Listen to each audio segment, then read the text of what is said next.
नमस्कार दोस्तों। तो मैं आज आपके सामने गेट मैथमेटिकल साइंस के 2011 न्यूमेरिकल एनालिसिस के जो क्वेश्चन पूछे गए थे वो मैं आपके सामने आज यहाँ पे डिस्कस करूँगा।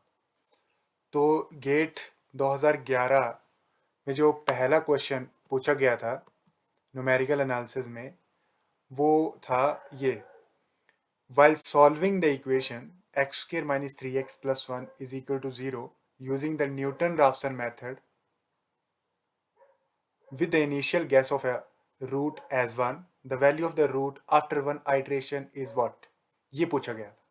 तो इसका अगर हम सोल्यूशन की बात करें तो यहाँ पे न्यूटन राफसन मेथड की बात की गई है। तो हमें पता है कि न्यूटन राफसन मेथड में जो आइट्रेशन होती है, आइट्रेशन लेते हैं ना, तो आइट्रेशन वो होती है आपके पास x n plus one is equal to x n minus f x n over f dash x n. Okay, तो यहाँ पे आपको बोला है कि इनिशियल रूट जो है आपका वो 1 है। इसका मतलब ये हुआ कि एक्स नोट की वैल्यू आपको यहाँ पे 1 दी गई है। तो the value of the root after one iteration, तो फर्स्ट आइट्रेशन अगर हम की बात करें यहाँ पे तो एन की अगर मैं यहाँ पे वैल्यू 0 पुट करूँ तो मेरे पास बनेगा x1 is equal to x not minus f x naught over f dash x naught. Okay, तो अगर हम यहाँ पे देखें तो आपके पास जो फंक्शन है वो आपके पास है x n square minus 3xn plus 1। Okay, और एफ डैश एक्स एन की अगर मैं बात करूं तो ये बनेगा 2xn minus 3।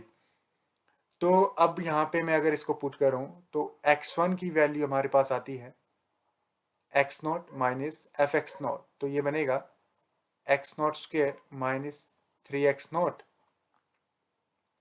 Plus 1 over 2x0 minus 3। तो ये बनेगा आपके पास 2x0 square minus 3x0 minus x0 square plus 3x0 minus 1 whole divided by 2x0 minus 3 which is equal to x0 square, और ये बनेगा आपके पास minus 1 divided by 2x0 minus 3। Okay, तो यहाँ पे x1 की वैल्यू आपको यहाँ पे है। तो अब x0 क्योंकि 1 है तो मैं यहाँ पे x0 की वैल्यू को रखूँगा 1, तो मेरे पास बनेगा ये x1 is equal to 1 minus 1 divided by 2 minus 3 which comes to be 0 over minus 1 which is equal to 0। तो फर्स्ट आइट्रेशन की जो इसकी वैल्यू है वो आपके पास 0 आ गई। तो इसका जो ऑप्शन डी है वो इसका करेक्ट होगा। ओके, अब नेक्स्ट क्वेश्चन जो पूछा गया था वो ये था: consider the system of equation. System of equation आपको गिवन है with the initial gas off the solution. Initial guess भी आपको यहाँ पे गिवन है। The approximate value of the solution, मतलब फर्स्ट आइट्रेशन की ये बात कर रहा है, after one iteration by the Gauss Seidel method is what. ये गॉस सीडल मेथड के ऊपर ये क्वेश्चन दिया गया है। तो इसको अगर हम करें तो इसके अगर हम सोल्यूशन की बात करें गॉस सीडल मेथड की, तो फर्स्ट ऑफ ऑल आप क्या कर लीजिए, इसको आप सिस्टम ऑफ इक्वेशन को, जो मैट्रिक्स फॉर्म है इसको आप सिस्टम ऑफ इक्वेशन में कन्वर्ट कर लीजिए। तो आपकी जो सिस्टम ऑफ इक्वेशन बनेगी वो ये बनेगी 5x1 plus 2x2 plus x3 is equal to 13 minus 2x1 plus 5x2 plus 2x3 is equal to minus 22 minus x1 plus 2x2 plus 8x3 is equal to 40। ये यहाँ पे ये टाइपिंग मिस्टेक है, इसको आप x3 कर लीजिए। ओके, ये है। तो अगर मैं यहाँ से x1 की बात करूँ तो x1 जो मेरे पास बनेगा विच एम्प्लाइज दैट x1 जो मेरे पास बनेगा वो बनेगा 13 minus 2x2 minus x3 over 5, और यहाँ पे x2 जो बनेगा वो बनेगा minus 22 plus 2x1 plus 2x1 minus 2x3 divided by 5, और यहाँ पे x3 की अगर मैं बात करूँ थर्ड इक्वेशन से तो मेरे पास बनेगा 14 plus x1 minus 2x2 whole divided by 8। Okay, अब यहाँ पे एक सिंपल सी बात है क्योंकि ये x1 x2 x3 की मैंने यहाँ पे वैल्यूज़ निकाल ली हैं। तो अगर गॉस सीडल मेथड की बात करें तो गॉस सीडल मेथड जो है मोस्ट रिसेंट अप्रोक्सीमेशन पर डिपेंड करता है। तो यहाँ पे x1 nth अप्रोक्सीमेशन की अगर मैं बात करूँ तो ये n-1 n-1, और x2n की बात करूँ मैं, अगर x2n की बात करूँ तो ये x1n और xn-1, क्योंकि ये जो x1n है वो जो आप x1 फाइंड आउट करेंगे वो यहाँ पे आप रखेंगे यहाँ पे। तो x3n की अगर मैं बात करूँ तो ये बनेगा x1n और -2x2n। तो ये आपके पास वैल्यूज़ हैं। तो अब यहाँ पे आपने कुछ नहीं करना है, यहाँ पे सिर्फ आपने वैल्यूज़ पुट करनी है, क्योंकि आपको फर्स्ट अप्रोक्सीमेशन के बारे में पूछा गया है। तो x1 का अगर मैं फर्स्ट अप्रोक्सीमेशन की बात करूँ तो ये बनेगा -13 -2, और x0 की अगर मैं बात करूँ तो आपको वो 1 गिवन है।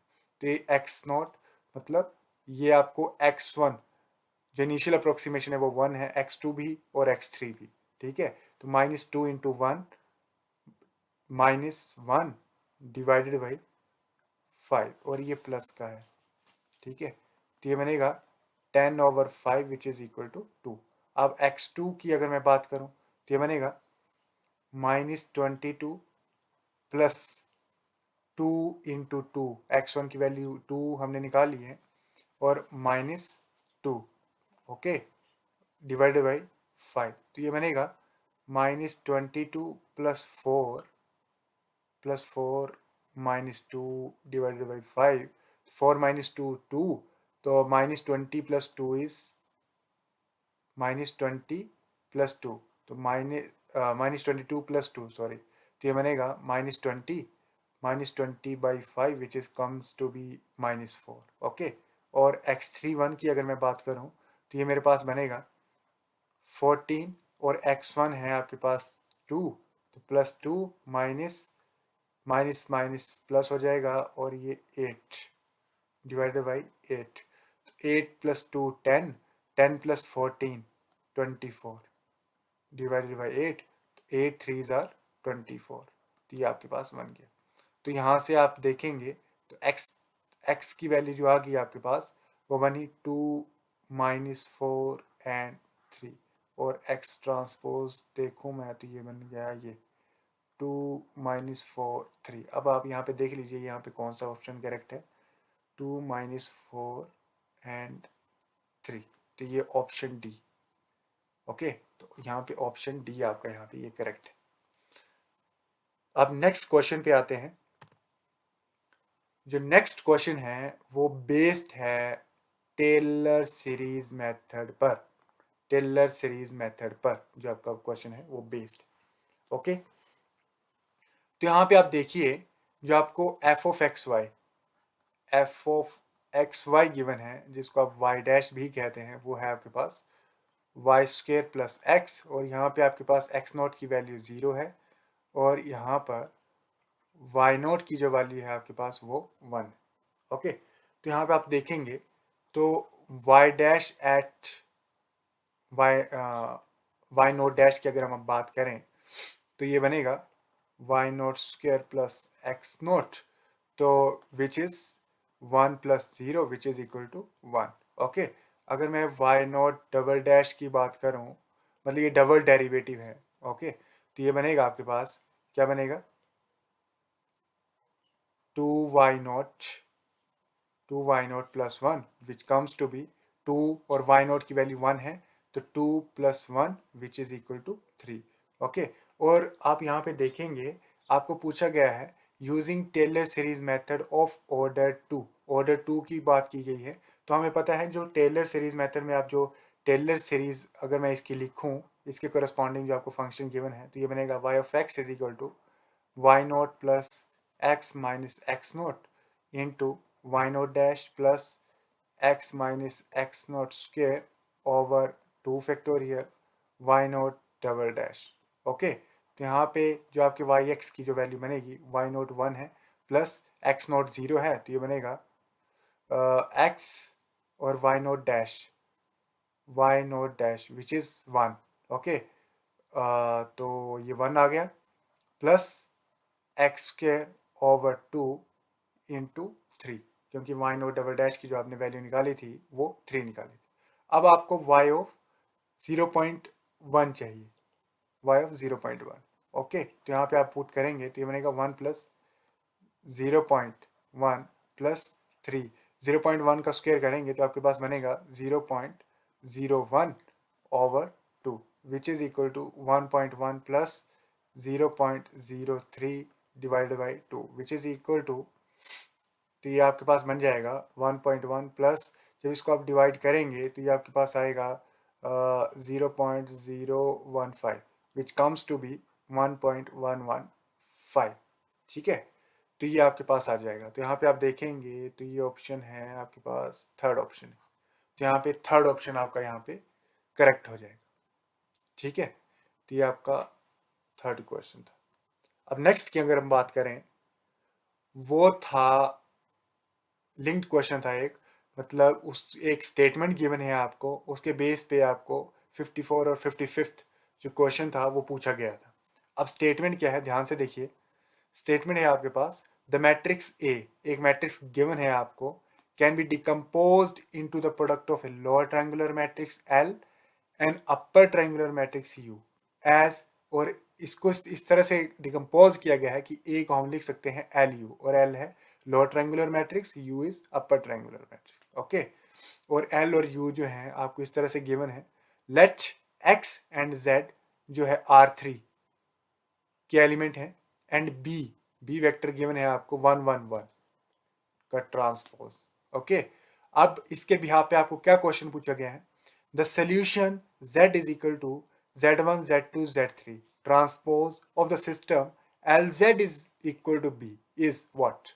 तो पहले फर्स्ट ऑफ ऑल आप जो है जो मैट्रिक्स गिवन है इसको आप डिकम्पोज कर लीजिए। डिकम्पोज इन द सेंस कि आप इसको पहले अपर ट्रायंगुलर मैट्रिक्स लिखिए, उससे आप लोअर ट्रायंगुलर मैट्रिक्स निकाल सकते हैं। कैसे, अब देखिए मैट्रिक्स गिवन है आपको, ये है। अब मैं पहले इसको अपर ट्रायंगुलर मैट्रिक्स में चेंज करता हूँ, तो इसके लिए मैं क्या करूँगा, इसको एशेलन फॉर्म में कन्वर्ट करूँगा। तो आप ऑपरेशन लगाइए, अगर मैं करूँ अप्लाई R2 पे ऑपरेशन लगाऊँ, R2 माइनस 2R1, तो मेरे पास जो मैट्रिक्स बनेगी वो बनेगी 1 1 1, 2 minus 2 is 0, 1 minus 2 is -1, 2 minus 2 is 0 and 1 3 2। ठीक है, अब इसके बाद जो है आप ऑपरेशन लगाइए, इसके बाद आप लगाइए R3 पे, तो R3 पे अगर मैं लगाऊं तो बनूंगा R3 माइनस R1, तो ये मेरे पास बनेगी 1 1 1 0 minus 1 0, 1 minus 1 is 0, 3 minus 1 is 2, 2 minus 1 is 1। Okay, अब आप ऑपरेशन लगाइए R3 पे, R3 पे लगाएंगे तो क्या बनेगा, R3 प्लस 2R2, तो ये बनेगी मैट्रिक्स जो आपके पास अल्टीमेटली बनेगी 1 1 1 0 माइनस 1 0 0 2 माइनस 2 इज 0 एंड ये बन जाएगा 1। ठीक है, तो यहाँ पे आपके पास जो अपर ट्रायंगुलर मैट्रिक्स आई ये आ गई, ये अपर ट्रायंगुलर मैट्रिक्स आ गई। अब क्योंकि आपको पता है A is equal to L U form में है, तो A की अगर मैं वैल्यू रखूँ यहाँ पे, तो इसको जब आप सिस्टम ऑफ इक्वेशन को विच एम्प्लाइज दैट, ये बनेगा 1 1 1 2 1 2 1 3 2। A आ गया आपके पास, L है आपके पास जो लोअर ट्रायंगुलर मैट्रिक्स है वो है 1 0 0, L 2 1 1 0, L 3 1, L 3 2 1, और जो आपके पास U जो अपर ट्रायंगुलर मैट्रिक्स आपने निकाली 1 1 1 0 माइनस 1 0 0 0 1। ओके, तो जब आप इसको सॉल्व करेंगे तो अल्टीमेटली आपके पास जो लोअर ट्रायंगुलर मैट्रिक्स बनेगी वो आपके पास ये बनेगी, जो लोअर ट्रायंगुलर मैट्रिक्स है वो बनेगी 1 0 0 2 1 0 1 माइनस 2 और 1। ओके, अब आपके पास U भी आ गया, L भी आ गया, अब आप यहाँ पे सॉल्व कर सकते हैं। ठीक है, LZ is equal to B, तो अगर मैं यहाँ पे देखूँ तो लिखूँ मैं LZ is equal to B which implies that 1 0 0 2 1 0 1 minus 2 1। ठीक है, और Z वेक्टर जो है वो है Z1 Z2 Z3 is equal to B 1 1 1। ठीक है, विच एम्प्लाइज दैट ये आप अब यहाँ पे देखेंगे तो z1 की वैल्यू आपके पास 1 आ गई।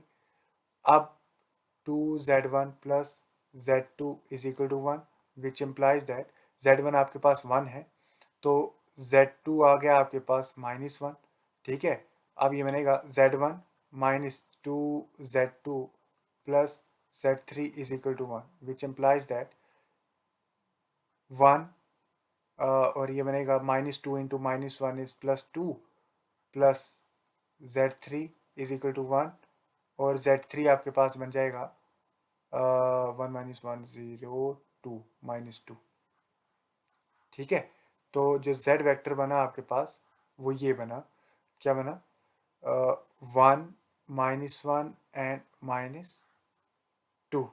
Option third, yes it is, तो ऑप्शन सी इसका करेक्ट आ गया। ठीक है, अब मैं बात करूं the solution x is equal to x1 x2 x3 transpose of the system ux is equal to x यहाँ पे z होना चाहिए, z ux is equal to z is what. अब हमने इसको सॉल्व करना है, तो अगर मैं देखूं तो जो u है आपके पास, जो आपने u मैट्रिक्स, जो अपर ट्रायंगुलर मैट्रिक्स आपने निकाली थी वो आपके पास थी, जो अपर ट्रायंगुलर मैट्रिक्स थी वो है आपके पास 1 1 1 0 -1 0 एंड 0 0 1। तो यू एक्स की बात कर रहा है तो x1 x2 x3 -x2 is equal to -1 which is equal to x2 की वैल्यू आपके पास 1 आ गई और x1 plus x2 plus x3 वो 1 है आपके पास, और x1 की अगर मैं यहाँ पे बात करूँ तो बनेगा x1 और x2 आपने निकाल लिया 1 है +1 और x3 है -2 इज इक्वल टू 1, तो यहाँ से आपके पास x1 आ गया 2। ओके, तो यहाँ पे आपके पास जो x वेक्टर बना वो बना आपके पास 2 और 2 1 2 1 एंड -2। ठीक है, तो ये आपके पास x वेक्टर बना। तो आप देखिए 2 1 -2 2 1 -2, तो यहाँ पे से आपका ऑप्शन ए जो है करेक्ट हो गया। ठीक है, तो ये आपके पास क्वेश्चन जो 2011 गेट मैथमेटिकल साइंस में जो पूछे गए थे वो ये रहे। तो thank you for watching this video. अब नेक्स्ट जो टॉपिक रहेगा वो 2012 के जो गेट मैथमेटिकल साइंस में जो पूछे गए हैं क्वेश्चंस वो मैं आपके साथ डिस्कस करूँगा। Thank you again.